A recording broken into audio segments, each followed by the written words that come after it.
बिस्मिल्लाहिर्रहमानिर्रहीम बोलते कालम के साथ मैं आमिर जहान और अपना शहजादा JF-17 थंडर छाया हुआ है। जी हाँ, और छाया कहाँ हुआ है? पूरी दुनिया के मीडिया पर।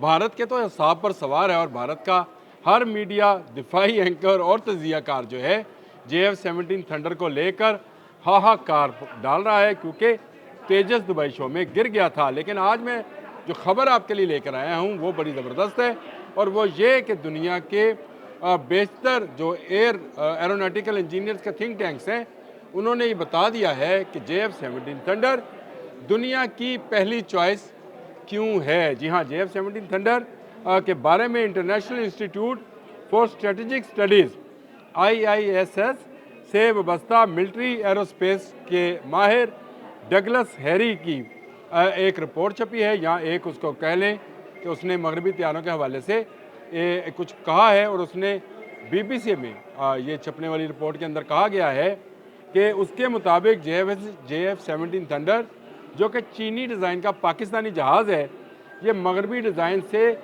कुछ बेहतर है। यानी ये मल्टी रोल हल्का त्यारा जो है F-16 के लेवल का है। और ये जहाज़ जो है क्यों दुनिया की नज़रों में छाया हुआ है? क्योंकि इसने जंगों में कारकर्दगी 2019 में और उसके बाद 2025 जंग मई में अपनी कारकर्दगी साबित किया। 2024 में भी, जी हाँ भूल गया था, 19, 24 और 25 मई में अपनी कारकर्दगी साबित कर दी। उसके बाद एक लाइन सी लगती है जिसमें JF-17 थंडर ब्लॉक 3 को लेने के लिए ममालिक जो हैं पाकिस्तान के साथ रब्ता कर रहे हैं। पेंटागन के एक साबिक ओहदेदार हैं जी, एलेक्स नाम है उनका, एलेक्स पिल्टास।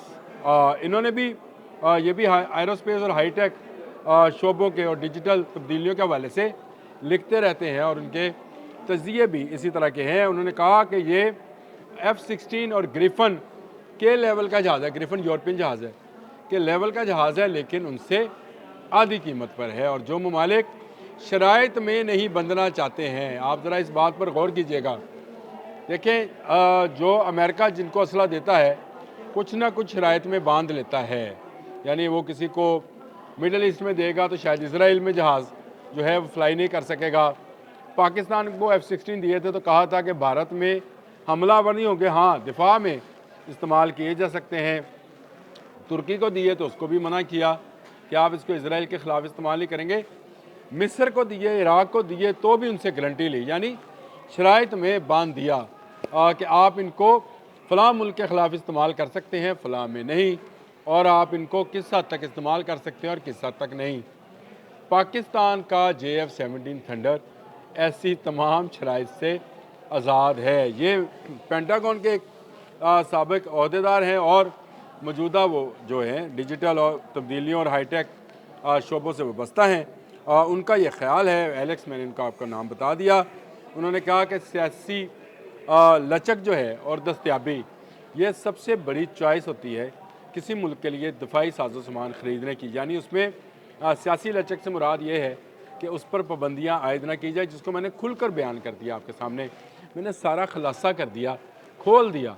और ये आज एक दोस्त ने जब ये ट्वीट भेजा मुझे तो बड़ी खुशी हुई, जिसमें उसने कहा कि हमारा शहज़ादा JF-17 थंडर छाया हुआ है। साथ में वो इंडियन मीडिया की दिफाई तजियाकार है जो कि इसकी तारीफ़ों के पुल बांध रही है। शायद वीडियो तो हम ना लगा सकें, लेकिन ये ट्वीट ज़रूर लगाएंगे ताकि आपको नज़र आए कि दुनिया भर के मीडिया जो है JF-17 थंडर के हवाले से तारीफ़ों के पुल बांध रहा है।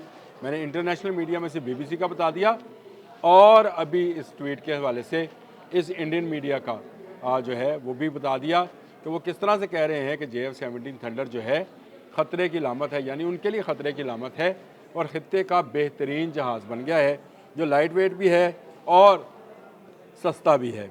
और इसका जो मुकाबला है वो किसी और जहाज़ से किया नहीं जा सकता। इसकी बड़ी वजह यह है कि अगली वार जो है, कोई भी वार, जो कि मई 2025 में भी आपने देखा, इलेक्ट्रॉनिक वॉरफेयर है, जिसमें आपने दूसरों का रडार बंद करना है और अपने रडार को बचाकर दूसरे अहदाफ को निशाना बनाना है। इसमें JF-17 थंडर और J-10C की महारत काम आई। ये जो हम जंग मई करते हैं और बोलते रहते हैं, ये इसलिए है कि इस मार का हक़ में हमने ऑपरेशन संदूर वाले जो हैं उनका संदूर मिटाया है, उनके जहाज़ गिराए हैं और ये जहाज़ गिराने से ही जो है हमारे नाम पूरी दुनिया में छाया हुआ है। और ये वो चीज़ है जो कि दुनिया को पता है कि इसके साथ PL-15 मिसाइल्स हैं, इसका अपना फाज मिसाइल है, इसका जो एरोनॉटिक्स सिस्टम्स हैं, जो एवॉनिक्स हैं, जो मल्टी रोल सिस्टम्स हैं, ये दुनिया का बेहतरीन जहाज़ है। हमारे कामरा में बनता है, दूर नहीं, कामरा में ये बनाया जाता है और इलेक्ट्रिक वारफेयर में इसने अपने आप को मनवाया हुआ है। और यही वजह है कि अज़रबैजान 40 ले गया। अगर हमारे पास कोई इराक से आता है, बांग्लादेश से आता है, नाइजीरिया से आता है, सूडान से आता है, तो सबसे पहली डिमांड जो है वो JF-17 थंडर ब्लॉक 3 की करता है। और क्यों ना करे, क्योंकि ये वो जहाज़ है जो दुनिया की फ़ज़ाओं में इस वक्त छाया हुआ है। और वो बात कि JF-17 थंडर ने अपने से बेहतर जहाज़ यानी राफेल, जो कि 4.5 जनरेशन का जहाज़ फ्रांस का बनाया हुआ, जो कभी किसी जंग में गिरा नहीं था, जंग में क्या तो वैसे भी नहीं गिरा था, उसको गिराया है। और एक नहीं, दो नहीं, तीन नहीं, 4 राफेल गिराए, MiG-29, Su-30।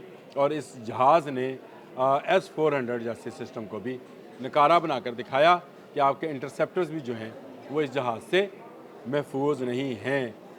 Air to air और एयर टू सरफेस यानी फ़िज़ा से ज़मीन पर मार करने वाले मिसाइल से लेस ये जहाज़ दुनिया की फ़र्स्ट चॉइस बन गया है। और ये मैं नहीं कह रहा, दुनिया के वो तजियाकार जिनको दुनिया इस मामले में माहिर समझती है। मैंने international institute for strategic studies की बात कर दी आपके साथ, मैंने आपको पेंटागन के एक साबिक जो कि अभी हाईटेक शोबों और डिजिटल तब्दीलियों के हवाले से लिखते रहते हैं, और BBC का मैंने आपको हवाला दिया। मैंने आपको किसी पाकिस्तानी मीडिया का हवाला नहीं दिया या किसी पाकिस्तानी ट्वीट या फेसबुक की स्टोरी नहीं बयान की। मैंने वो स्टोरी बयान की जो इंटरनेशनल मीडिया, और वो भी वो मीडिया BBC जो कि अपनी ख़बरों के मोतबर होने में दुनिया में माना जाता है, तस्लीम किया जाता है, उसका मजमून पेश किया है। तो JF-17 थंडर हमारा शहज़ादा पूरी दुनिया की फ़ज़ाओं में छाया हुआ है और दुनिया के बहुत सारे ममालिक बाशमूल बांग्लादेश, मैं बांग्लादेश का नाम बार बार इसलिए ले रहा हूँ कि बांग्लादेश हमारा भाई भी है और भारत का दुश्मन भी है। तो इसलिए दुश्मन का दुश्मन जो होता है वो दोस्त होता है हमेशा। ये तो हमारा भाई है।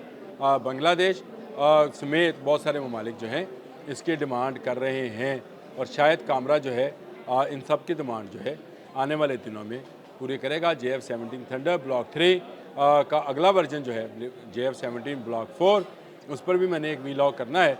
उसमें क्या खासियतें होंगी और वो क्या 5th जनरेशन का पहला जहाज़ होगा पाकिस्तान का। जी हाँ, पाकिस्तान के पास जो J-35 जहाज़ जो है 5th जनरेशन का, वो चीन से आ रहा है, 40 के करीब जहाज़ आने हैं, लेकिन इसके बावजूद पाकिस्तान अपने JF-17 थंडर ब्लॉक 3 का अगला वर्जन भी बनाने जा रहा है, जिस पर काम हो रहा है। जब ये काम मुकम्मल होगा तो उसके बारे में भी बताएंगे आपको।